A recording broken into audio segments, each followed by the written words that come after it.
Hi friends, welcome to బుజ్జి కథలు. అందరూ బాగున్నారా? నేను చాలా బాగున్నాను. మరి ఆలస్యం చేయకుండా ఈ రోజు కథ మొదలు పెట్టేద్దాం.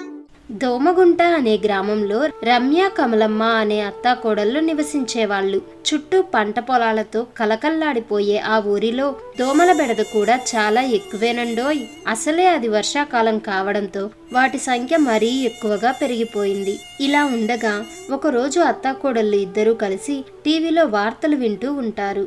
అందరికీ నమస్కారం. చీచీ టీవీ వార్తలకి స్వాగతం. భారీ వర్షాల కారణంగా బీడీ తాగడం కష్టమవుతుందని బావురుమంటున్న బల్లి భద్రయ్య గారు, పిల్లి తన పాలు తాగిందని అలిగి అటకెక్కి కూర్చున్న అల్లం బుల్లిబాబు, తల్లికి తెలియకుండా ఊరెళ్ళి ఉల్లి పకోడీ, చిల్లుగారెలు తిన్న గొల్లెం మల్లిగాడు. ఇప్పుడే అందిన తాజా వార్త. వర్షాకాలం కారణంగా రాష్ట్రంలో పెరిగిన మలేరియా, డెంగ్యూ జ్వరాలు, వీటికి కారణమైన దోమల నివారణకు చర్య తీసుకోవాల్సిందిగా ముఖ్యమంత్రి ఇంటి ముందు ధర్నా చేసిన ప్రజలు. ప్రతి ఇంటికి నెల ఒక దోమల బ్యాటు, దోమతెర, ఆల్అవుట్ ఉచితంగా ఇవ్వాలని డిమాండులు. అన్నీ ఒక్కొక్కటి అడిగితే ఏం సరిపోతాయి వాళ్ళ మొఖాలు. కనీసం ప్రతి ఇంటికి 10 లెక్కనైనా అడగకుండా వీళ్ళకి కనీసం డిమాండ్ చేయడం కూడా రావట్లేదు. ఇంకా ధర్నా ఏం చేస్తారు? అబ్బా మీరుండండి అత్తయ్య, వార్తలు విన్నివ్వండి అని రమ్య అత్తగారిని విసుక్కుని ఆ టీవీ యాంకరు దోమల నివారణకు చెప్పే పద్ధతులు, చిట్కాలు అన్నీ జాగ్రత్తగా వింటుంది. అత్తయ్య, వెంటనే 500 రూపాయలు డబ్బులు ఇవ్వండి. 500? దేనికి అంత డబ్బు? కొంపదీసి ఆ యాంకర్ పిల్ల చెప్పినవన్నీ కొనడానికా ఏమి? కొంపతీసి కాదత్తయ్య, కొంపలో వాళ్ళకేం కాకుండా ఉండాలని. ముందు డబ్బులు ఇవ్వండి. నా దగ్గర డబ్బులు లేవమ్మా. అవతల మీలాంటోడి లంకంత ఇల్లు కట్టి తాళం కప్ప కొనడానికి డబ్బులు లేవన్నాడంట. దొంగలు పడి ఉన్నదంతా దోచుకుపోతే కాని బుద్ధి రాలేదు. ఇప్పుడు 500 దగ్గర కక్కుర్తి పెడితే రేపు ఆ జ్వరాలేవో వచ్చాక ఆసుపత్రి ఖర్చులకే ఆస్తులు అమ్ముకోవాల్సి వస్తుంది అని రమ్య అత్తగారిని విసుక్కుని అక్కడి నుండి వెళ్ళిపోతుంది. పోవే, అయినా పిల్లికి బిచ్చం పెట్టని పాపాయమ్మని పరమాన్నం అడిగిందంట నీలాంటిది అంటుంది కమలమ్మ వెటకారంగా. ఆ రోజు రాత్రి, అబ్బా ఇవేం పాడుబడ్డ దోమలరా సామి. ముడ్డి మీద, నడ్డి మీద, మెడ మీద, చేతుల మీద, ఆఖరికి అరికాలను కూడా కుట్టి చంపేస్తున్నాయి పాడు దోమలు. అరవకుండా పడుకోవే. మీకేం తెలుసండి నా బాధ. ఈ రాక్షసి దోమలు ఎక్కడ పడితే అక్కడ కుట్టి చంపేస్తున్నాయి. చివరికి బట్టల్లోకి దూరి మరీ కాటేస్తున్నాయి. వీటి క్యాన్సర్ రాను. క్యాన్సర్ మనుషులకు వస్తుంది, కీటకాలకు కాదు. అయినా దోమలేమైనా నా దోస్తులు అనుకుంటున్నావా? వచ్చి కుశల ప్రశ్నలు అడిగి వెళ్ళడానికి. ఇప్పటికే కేజీ రక్తం తాగేసాయి తాగుబోతు దోమలు. అలా ఆ భార్యాభర్తలిద్దరూ దోమల దాటికి బాధపడుతూ ఉంటారు. మరుసటి రోజు రమ్య ఉదయాన్నే నిద్రలేచి భర్త రాజేష్ దగ్గర డబ్బులు తీసుకొని బజారుకు వెళ్లి దోమతెరలు తెచ్చి ఇంట్లోని కిటికీలన్నింటికీ కొడుతుంది. అప్పుడే వాళ్ళ ఇంటికి పక్కింటి పార్వతమ్మ వస్తుంది. తిప్పుకుంటూ వచ్చిందమ్మా తిరగల పత్రం పార్వతమ్మ. ఏమే రమ్య, ఏంటే ఈ హడావిడి?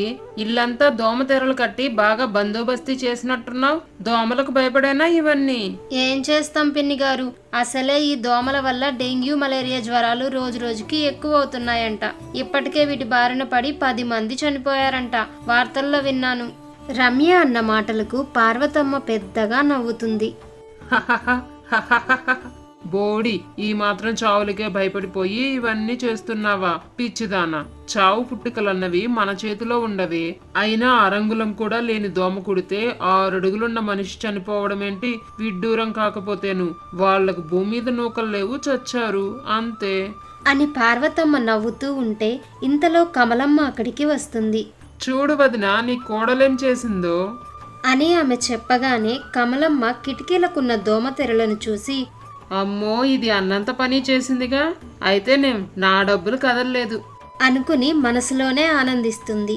మంచి పనే చేసిందిలే వదినా. అయినా ఈ మధ్య దోమలు మరీ ఎక్కువైపోతున్నాయి. చెప్పుకోలేని చోటంతా కుట్టి ప్రాణాలు తీసేస్తున్నాయనుకో. మరి మీ ఇంట్లో లేవా వదినా దోమలు? నా కంట్లో నలుసంతుంటాయి. ఉన్నా అవి నన్నేం చేస్తాయి?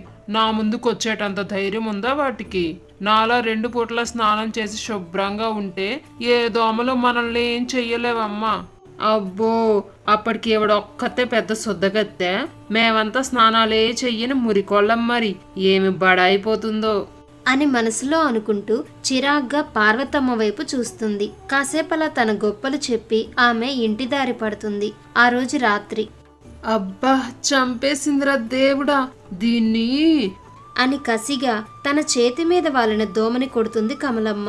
చచ్చింది మొదనష్టపు దోమ. అయ్యో దేవుడా, దోమను చంపుతున్నానన్న కసితో నా చెయ్యి మీద నేనే గట్టిగా కొట్టేసుకున్నాను. చెయ్యి నొప్పి.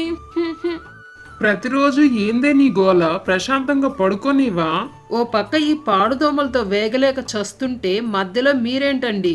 అయినా కోడలు ఊరికే ఉండకుండా అంత డబ్బులు తగలేసి మరి దోమ తెరలు తెచ్చి ఇళ్ళంతా కట్టింది. ఏం లాభం? ఈ దోమలు మాత్రం ఆగడం లేదు. ఏ సందుకుండా దూరొస్తున్నాయో దరిద్రపు దోమలు. నిన్నటి కన్నా ఈ రోజు తక్కువే లేవే.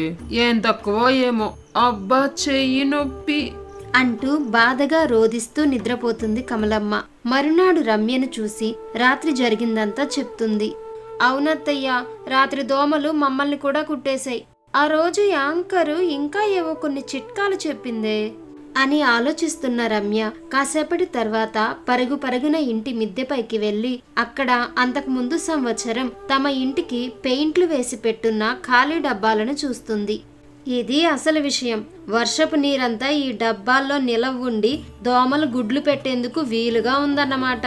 వీటి నిండా దోమల గుడ్లు లార్వాలే అని ఆమె ఆ డబ్బాల్లోని నీటినంతా దొర్లించి శుభ్రంగా కడిగి వర్షపు నీరు పడని విధంగా బోర్లించి పెడుతుంది.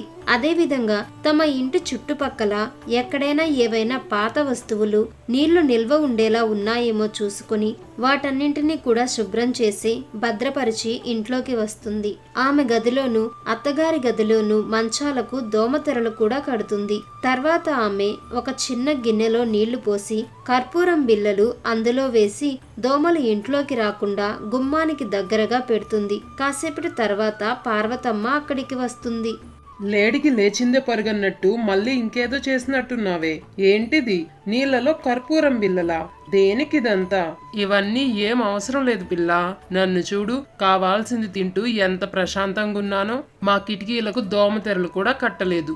నువ్వు చూస్తే ఓ పిచ్చిదానిలో రోజుకో ప్రయత్నం చేస్తున్నావు అని ఆమె వెటకారంగా మాట్లాడుతూ ఉంటుంది.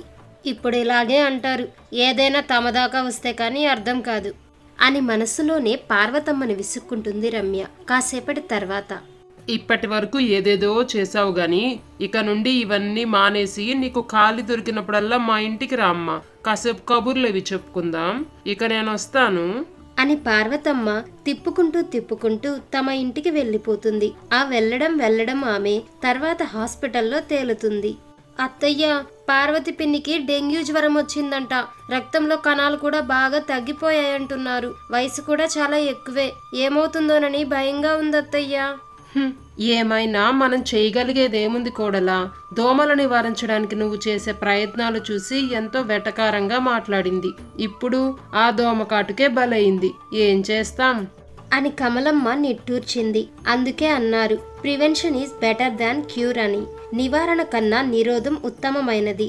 కాబట్టి మనం కూడా దోమల నివారణపై పోరాడుదాం. కెమికల్స్ అవి వాడకుండా వీలైనన్ని సహజ పద్ధతులని పాటిస్తూ దోమల వల్ల వచ్చే జబ్బులు జ్వరాల నుండి జాగ్రత్త పడదాం. ఈ కథ కనుక మీకు నచ్చినట్లయితే వెంటనే ఈ వీడియోని లైక్ చేయండి. ఇలాంటి మరిన్ని మంచి కథల కోసం మన బుజ్జి కథలు యూట్యూబ్ ఛానల్ ని సబ్స్క్రైబ్ చేసుకోండి. Thanks for watching.